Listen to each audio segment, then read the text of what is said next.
मला कधीच वाटलं नव्हतं की मला उकडीचे मोदक एवढे भारी आणि सोप्या पद्धतीने करता येतील. उकडीचे मोदक फक्त ऐकून माहित होतं आणि त्याचं कौतुक पण भरपूर ऐकलं होतं, त्यामुळे एकदा खायची इच्छा होती. पण उकडीचं मोदक कधी खाल्लं पण नाही आणि कधी केलं पण नाही, त्यामुळे जरा अवघड वाटत होतं करायला. पण इझी मोदकनं माझं काम एकदम इझी करून टाकलं बरं का.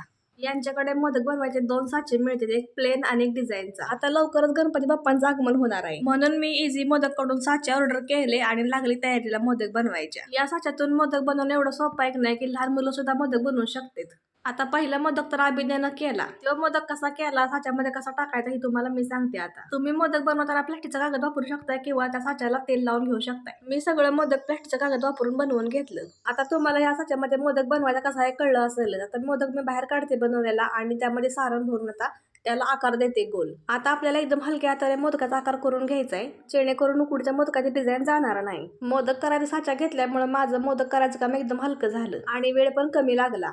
आता इकडे उकडीचे मोदक उकडून तयार आहेत, तर तुम्ही बघू शकताय मोदकाचा आकार जरा सुद्धा बदलला नाही आहे, असा मोदकाचा आकार राहिलेला आहे. जर का तुम्हाला पण इझी मोदक कडून साचा घ्यायचा असेल तर easymodak.com वरून तुम्ही ऑर्डर करू शकताय. एवढं भारी उकडीचं मोदक बघून तुमच्या तोंडाला पाणी तर नक्कीच सुटलं असणार आहे. मग वाट कसली बघताय, यावर्षी बाप्पांसाठी करा उकडीचे मोदक नैवेद्यासाठी. भेटू पुढच्या व्हिडिओमध्ये. Bye bye.